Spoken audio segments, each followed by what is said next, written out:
बेटी को कह रहे कि हम भारत के रहने वाले नहीं है, हमारा मूल विदेशी है, ये यहीं के लोग हैं सारे। अगर ये मजबूत हो गए तो कभी भी हमें यहाँ से हटा सकते हैं, क्योंकि हमने अंग्रेजों को यही कह करके हटाया है कि अंग्रेज विदेशी है, इसलिए विदेशी अंग्रेजों वापस जाओ। तो जब तक ये लोग कमजोर रहेंगे, मैं नहीं कह रहा हूँ, खुद पंडित जवाहरलाल नेहरू ने अपनी किताब में लिख रखा है, वहां से पढ़ करके मैं बोल रहा हूँ, बाबा साहब ने भी सारा पूरा धजिया उखेड़ी है इनकी। इसके अलावा एक किताब लिखी महापंडित राहुल साकरतेन, ब्राह्मण, बहुत बड़ा विद्वान था, उसने लिखी ओल्गा टू गंगा। ओल्गा नदी रूस में, गंगा नदी भारत में। उस किताब में पूरा वृत्तांत है, पूरे डायलॉग है, उसके अंदर प्रमाण दिए गए, लिखा गया। उसमें क्या लिखा कि किस तरह से आर्य ओल्गा नदी के तट से चलकर गंगा नदी के तट तक कैसे कैसे पहुंचे, उसमें लिखा हुआ है।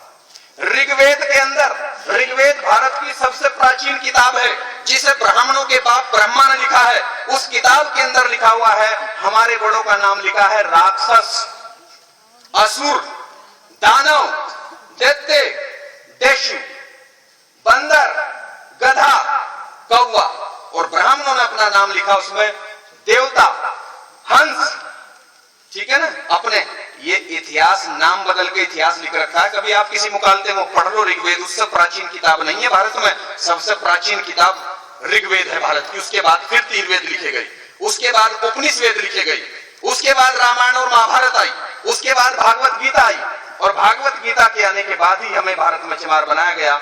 उससे पहले केवल चार वर्ण थे, ब्राह्मण, क्षत्रिय, वैश्य और शूद्र, चार वर्ण थे, जाति बाद में बनी। इसलिए सम्मानित भाइयों, युद्ध में तो हम जीत गए, युद्ध में तो हम लोग जीत गए, लेकिन वो जो आर्य थे उनके तीन नेता थे, एक का नाम था ब्रह्मा, दूसरा विष्णु और तीसरा महेश। उन्होंने मीटिंग की और मीटिंग करके उन्होंने कहा कि युद्ध लड़कर हम इनके साथ कभी नहीं जीत सकते, इनके साथ मिल करके छल कपट करेंगे, तभी जाकर के हम इस देश पर कब्जा कर सकते हैं।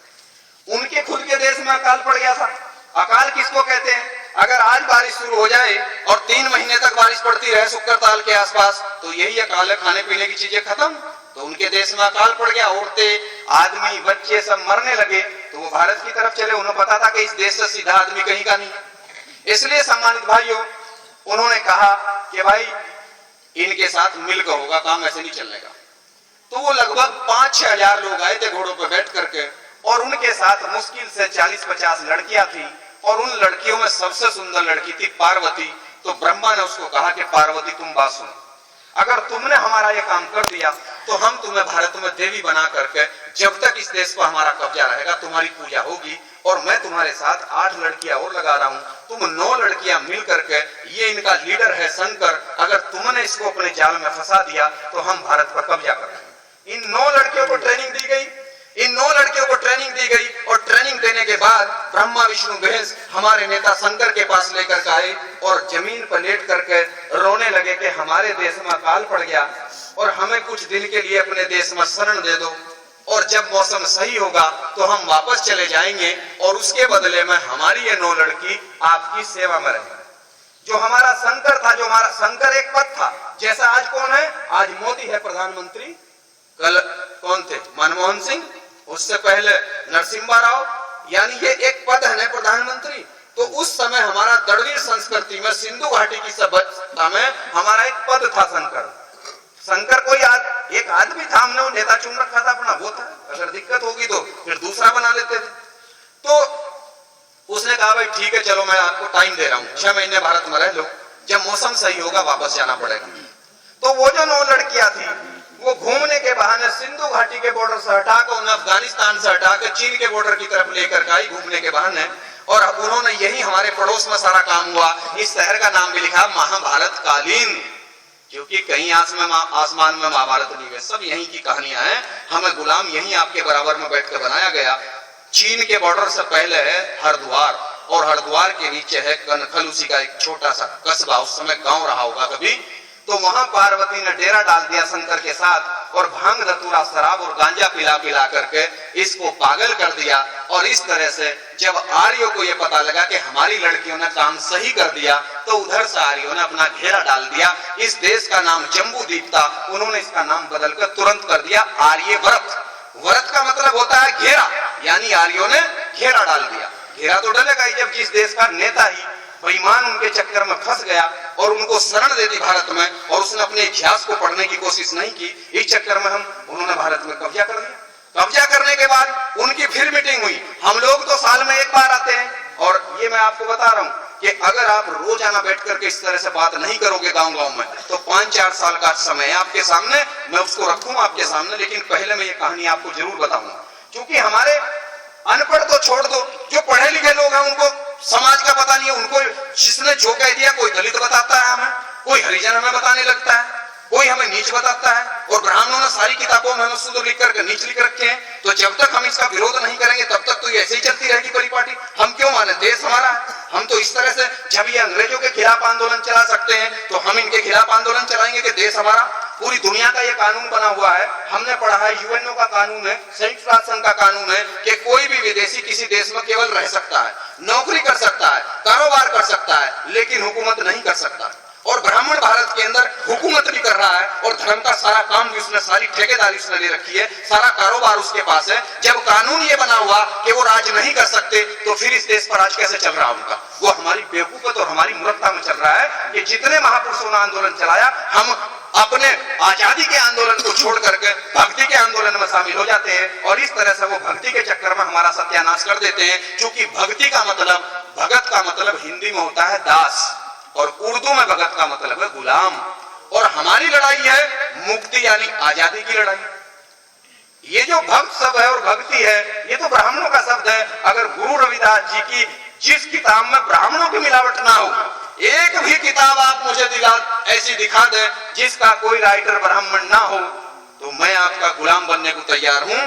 क्योंकि मेरे भाइयों, उनका आंदोलन मुक्ति का आंदोलन था, आजादी का आंदोलन था। ज्योतिबा फूले का आजादी का आंदोलन था। ज्योतिबा फूले सैनिक थे बिरादरी से माली, उनके आंदोलन को काउंटर करने के लिए उन्होंने आंदोलन चलाया, मुक्ति का आंदोलन, सत्यशोधक समाज बना करके। तो एक ब्राह्मण था, उसका नाम था दयानंद सरस्वती, वो टंकारा का महाराष्ट्र का ब्राह्मण था। उसने तुरंत 50 ब्राह्मणों की बैठक बुलाई। उसने कहा अगर ये सैनिक का लड़का पूरे देश में ऐसे समझा देगा तो हम तो 3% है, ये ज्यादा लोग इकट्ठे हो जाएंगे, एक तरफ सारे लोग इसके साथ चले जाएंगे। उन्होंने कहा तुरंत आर्य समाज बनाओ। उन्होंने आर्य समाज बनाया और ब्रह्म समाज बनाया, और भारत में आंदोलन शुरू कर दिया। हमारे लोगों ने ज्योतिबा फूले का जो सही आंदोलन था, हम आजाद दिलाने वाला, उसे छोड़कर आर्य समाज के आंदोलन में शामिल हो गए। हमारा आंदोलन काउंटर हो गया।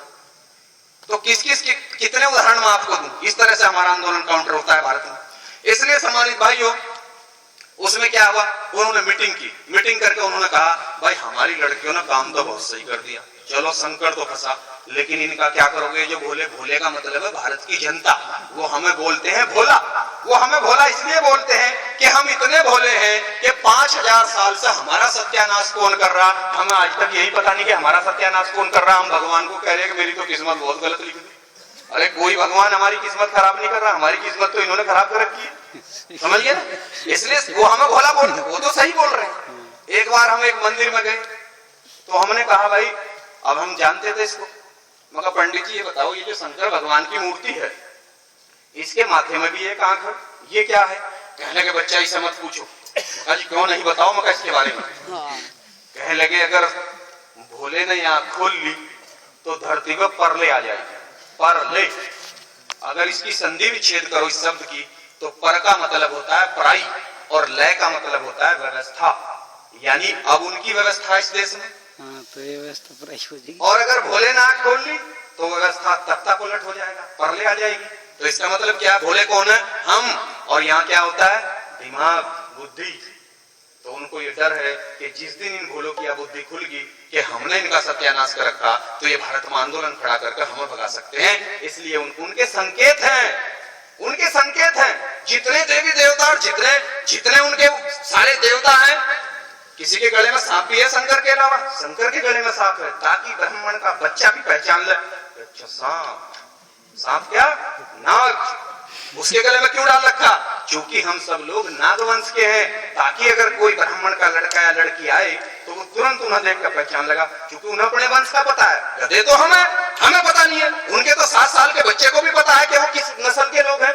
उनकी नस्ल अलग है और हमारी नस्ल अलग है। वो अपने इतिहास को जानते हैं, हम अपने इतिहास को नहीं जानते। वो तो उसका सांप देखते ही पहचान लेते हैं, अच्छा ये आदमी हमारा नहीं है, क्योंकि वो हमारा आदमी है, क्योंकि नागवंश के लोग लोग हमें, तो उन्होंने बता रखा है नागवंश का आदमी। साथ इसने हमारा दिया था और ये आदमी हमारा नहीं है, क्योंकि वो जिसका इस्तेमाल करते हैं बाद में 4 लात उसको जरूर मारते हैं, उसे गद्दार भी वो ठहराते हैं बाद में। पहले साथ लेते हैं फिर उसको गद्दार ठहरा देते हैं बाद में। हनुमान जी का भी उन्होंने ऐसे ही किया था। पूंछ कितनी बड़ी लगा रखी है, पिछड़ी जाति का आदमी था, कितनी बड़ी पूंछ है। और कुछ पागल लोग क्या कहते हैं, उस जमाने में भाई पूंछ होती, अरे अगर वो बंदर था तो बंदर जो है आदमी की तरह कैसे बात कर लगा भाई, बंदर आदमी की तरह कैसे बात कर लगा, लेकिन आदमी की तरह बोलता था। और अगर उस जमाने में सभी का पूंछ होती तो जब हनुमान जी की इतनी बड़ी पूंछ थी तो राम जी की इतनी सी होनी चाहिए, होनी तो चाहिए थी। तो ये तो हमारा बना रखा है, इन्होंने बहुत अच्छे वाला बना रखा है। इसलिए सम्मानित भाइयों, उन्होंने ब्रह्मा ने कहा कि इनका इलाज भूलों का मैं करूंगा, और ब्रह्मा बैठ के लिख कर लेकर के कलम, और कलम के मामले में ये कसाई है। बाबा साहब ने लिखा है, बाबा साहब ने लिखा है कि ब्राह्मण चेहरे से भोला होता है लेकिन दिल से कसाई होता है। और जब वो कलम उठाता है, अंग्रेजों ने भी लिखा है, W.B. जॉर्ज अंग्रेज ने लिखा है कि जब ब्राह्मण कलम उठाता है तो वो उससे लोगों को अधिकार वंचित करता है, वो सबको अधिकार से महरूम करता है, वो किसी को अधिकार नहीं देना चाहता, अधिकार वो अपने पास रखना चाहता है, बाकी सबको वो गुलाम बनाकर रखना चाहता है। जब भी वो कलम उठाता है तो ब्रह्मा ने कलम उठाई और कलम उठा करके उसने लिखा ऋग्वेद, और ऋग्वेद लिख करके उसने कहा पूरे देश में ढूंढी पिटी कि भाई यह किताब भगवान ने लिखी है। अब भगवान कौन, हम समझ रहे कि भगवान ब्रह्मा, ब्रह्मा उनका बाप था, उनका नेता था, जैसा हमारा नेता शंकर था उनका नेता वो था। कि भाई उसने, भगवान ने किताब लिख दी और इस किताब में जो लिख दिया वो सबको मानना पड़ेगा। अब उस किताब में उन्होंने क्या लिखा, उसमें उन्होंने लिखा पहले नंबर पर ब्राह्मण होगा और इसका काम पढ़ना और पढ़ाना होगा, दूसरे नंबर पर क्षत्रिय होगा, इसका काम हथियार रखना होगा और देश पर राज करना होगा, तीसरे नंबर पर वैश्य होगा, भारत की सारी जमीनें इसकी होंगी, जमीनें हमारी थी, जमीनें सारी बनियों को दे दी। अगर इस देश में अंग्रेज ना आते, मुगल ना आते और बाबा साहब संविधान न लिखते तो चाहे जाट हो या गुजर हो या कोई हो, 1 इंच जमीन किसी के पास नहीं थी, सारी जमीनें ऋग्वेद लिख करके बनियों को दे दी गई थी। गांव के गांव, अब से 300 साल पहले गांव के गांव बनियों के होते थे। और जो पुराना आदमी यहाँ बैठा होगा, जिनको थोड़ी सी भी समझदारी होगी, उनको पता होगा कि ये तो आजादी से पहले तक सारा का सारा जमीनें तो बनियों के हाथ में थी, जबकि जमीनें हमारी थी सारी। इसलिए सम्मानित भाइयों, उन्होंने तीनों ने काम ले लिया, एक ने पढ़ने लिखने का काम ले लिया, एक ने राज करना ले लिया और एक ने सारा कारोबार ले लिया। और जो हम इस देश के असली मालिक थे, जिन्हें वो भोला कहते हैं,